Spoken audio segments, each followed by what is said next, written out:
You're listening to the Alliant Specialty Podcast, dedicated to insurance and risk management solutions and trends shaping the market today. Hello and welcome to yet another Alliant Specialty Podcast. I'm your hostess with the mostest today. My name is Brendan Hall from Alliant Cyber. And today we have a panel of my esteemed colleagues from the cyber team, Bobby Horn, David Finz, CJ. Gentlemen, everyone's fired up today to talk about artificial intelligence. What is it? Is it scary? Is it good? Is it bad? I like the analogy. I heard recently people said AI is kind of like fire. Beginning when fire first came out, everyone was like, well, fire is good because you can cook food with it. And then like, well, fire also burned down our whole village. So is it good? Is it bad? And the answer is probably like, we're still trying to figure that out. I think there's great applications for it, but there's things to be conscious of. I thought we could start out by just like defining it. I think too often you start throwing around these terms and everyone pretends that they know what it means. And so at a high level, it's the ability of a machine to take very large data sets, lots of information, right? We're creating tons and tons of, terabytes of data every day and discerning some kind of meaning from it, right? With various inputs. So the machine is able to learn what a human being could take a lifetime, if not more, to try to pull apart and get some bullet points for extremely useful tool to get at the information you want quickly from an otherwise inconquerable data set. CJ, in terms of cybersecurity, when you think about cyber and how AI is being used every day by cybersecurity professionals, what are some of the risks that we're seeing out there that, clients of ours should be aware of? Absolutely. And welcome everybody. What an important topic, something critical for us to be discussing right now. So beyond the buzz and the hype, Brendan, a couple things. One, what we're largely talking about here in the near term is the machine learning capabilities and functions. It's already out there. Most of us have used things such as, chatbots for customer service. Whether you realize it or not, you're actually embracing and using the principles of machine learning and artificial intelligence. If you use things like Siri or, certain intelligence within Amazon applications, you are leveraging AI and machine learning. Do you drive a Tesla? Do you drive any type of vehicle that has automation and intelligence, self-driving capabilities, collision avoidance, that type of thing? The varying degrees of adoptions of principles and tenets that are leveraged in AI and machine learning. So it's around us today, it's here. But moving beyond the hype, let's talk specifically about organizational and business use cases and key risk considerations, especially in the cyber risk management and security realm. First things first, Brendan, that I want to get out there is let's not be overly optimistic about expectations on the near-term benefits. Again, move beyond the hype, but there can be early misses, disappointments, and other negative outcomes if businesses, organizations do not see those ROIs. The other thing, too, is just in the realm of key risk, the rapid adoption and implementation of something like AI and machine learning in any use case can actually increase your cyber attack surface. It can jeopardize privacy, intellectual property, potentially cause the disclosure or compromise of sensitive data. There's a lot at stake here.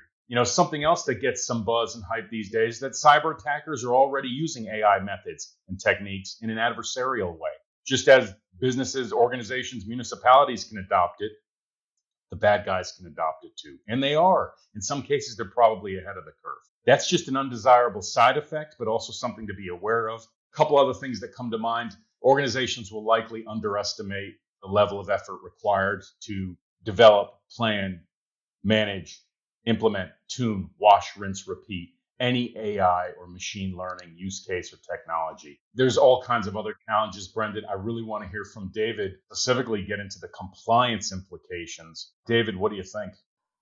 Thanks, CJ. So what I'm looking at right now are what are the standards of care that businesses will be expected to follow as they implement AI. And I think as we saw with data privacy, what's happening in Europe can be very instructive in this area. So earlier this month, the EU Parliament reached an agreement with the European Council presidency around new rules for artificial intelligence. I'm not going to go through all of them here, but one of them sticks out like a sore thumb to me.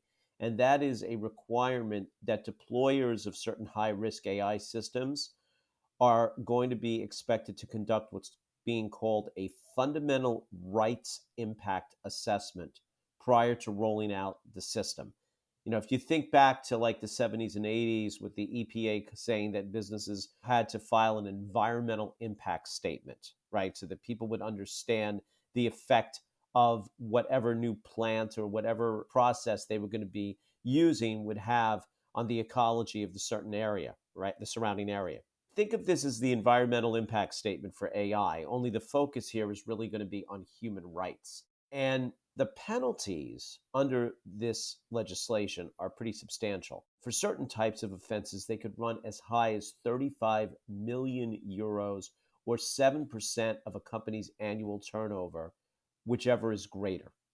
So this is very instructive. California is already looking at some proposed regulations around AI. We can expect that, as we saw with GDPR, right, what happens in Europe eventually finds its way over here, if not at the federal level, then certainly at the state level or through the kind of industry standards that are developed. For example, right now, the draft framework that's been developed by NIST, the National Institute of Standards and Technology, that provides some guidance to businesses around governance, mapping, measurement of AI. These are all kind of factors that are going to inform the standards of care that companies are expected to follow.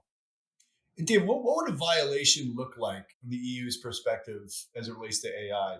How would a company get tripped up by these regulations? So, broadly speaking, there are really three types of penalties for noncompliance that companies could face, and those are not all necessarily subject to that highest range penalty that I just described. For violations of banned AI applications, things that they should not be using them for, like behavioral manipulation, that could wind up in that higher penalty range.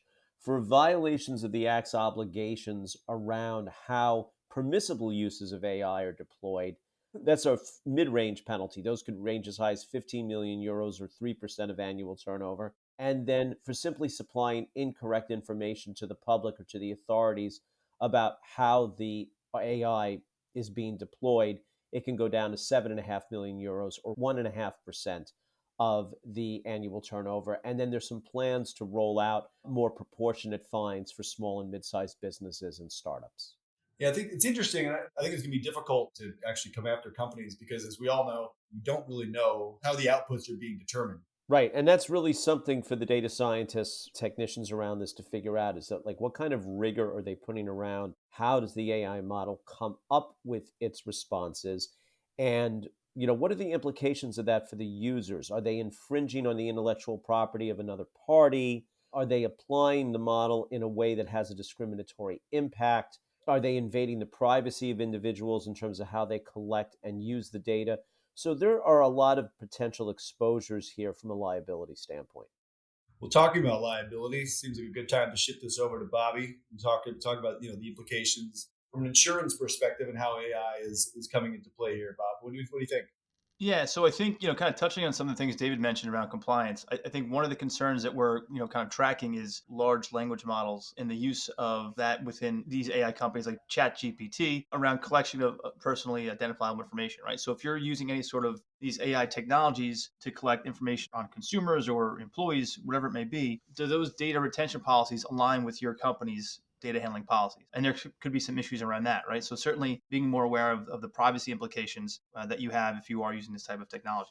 I mean, as of now, the policies, there's no sort of exclusionary language around AI usage. Certainly, I think underwriters are becoming a little more aware of the capabilities. And we are starting to see a few carriers ask specific questions around if you are deploying, AI, what sort of technology you're using, what sort of policies and procedures you have in place in order to, make sure that you're in compliance, whether it's EU or US data privacy laws. So that's one thing. I think the other concern that we have is, around cyber crime. So again, the use of these LLMs, we've all seen these spear phishing or business email compromises in the past where the language was very broken. It was broken English, right? Poorly worded attempts at getting people to send over personal information or some sort of financial information to a bad actor. With the use of this new technology, the bad actors are getting much more sophisticated in how they deploy their attacks. So you're going to see a lot more sophisticated emails coming from purported individuals that it seems a lot more legitimate than they have in the past. So I think from that perspective, a lot more vigilance is going to be needed on the part of companies and particularly their employees to make sure they're not getting duped. Yeah, actually, Munich Re has a product out now called AI Sure. You can use if you're both a creator of AI, or if it's your tools, or if you're using the tools. You can ensure the risk of AI getting it wrong. And CJ, just in terms of what clients should be aware of, or what should they be doing now, right? Because it's still such early days. Legislation is still coming through. Everyone's just figuring out what this means and how it works and what the risks are. What should clients be doing preemptively now to sort of protect themselves? Yeah, absolutely. And wow, what a fantastic discussion, fellows. Everything that David shared, Bobby shared, certainly Brendan. It's just an incredibly important moment in the industry in the context of AI and risk management. So listen, let's get right into it. The last thing an organization wants to do, Brendan, is to run headstrong into this, ready, fire, aim, and then the wheels come off. I've just seen it too many times over the years with the launch of the dot-coms, with big data and analytics, with social media. When it goes wrong, and it can go wrong in a big way. And we don't want to see organizations, municipalities, others run afoul of regulation, of good business principles, of the foundations of cyber risk management. So what do I say? Let's not forget lessons learned from those use cases I just mentioned and countless others. Let's learn from failed implementations of revolutionary, innovative technologies in the past. I'm very serious when I say that. For example, let's adopt principles of a multi-layered cyber risk and security strategy. Let's embed cybersecurity toll gates, process and controls throughout the process. We're not looking to slow it down necessarily. We're not looking to say no. What we're looking to do is to enable it with good risk management principles that are going to protect the organization, not slow it down, not degrade the use case, but protect the organization. All the things Bobby mentioned, that's going to play a part in the risk management, but it's not the silver bullet. We've got to have preventative, detective, monitoring controls. We've got to embed these principles into the project. Make sure it's safe, secure, and resilient. To David's point earlier, is the model explainable and interpretable? Is privacy embedded? Do we have any unfair or harmful bias built into the system? Not intentionally, but because we didn't manage it and address it. Is the platform accountable and transparent? Is it valid and reliable? Now, that may sound like a lot, and perhaps it's overwhelming. Now, the good news, this has been done before. We can apply these principles to AI and machine learning. We can apply them right now. And we're talking to some clients about what that looks like. Brendan, those are some thoughts that come to mind. Great. Yeah, no, I think those are really important, and I think it's super helpful for clients to think about that. So with that, I think we've kind of surrounded this issue pretty well here, and given some folks some practical advice. Any parting thoughts from anybody before we wrap up?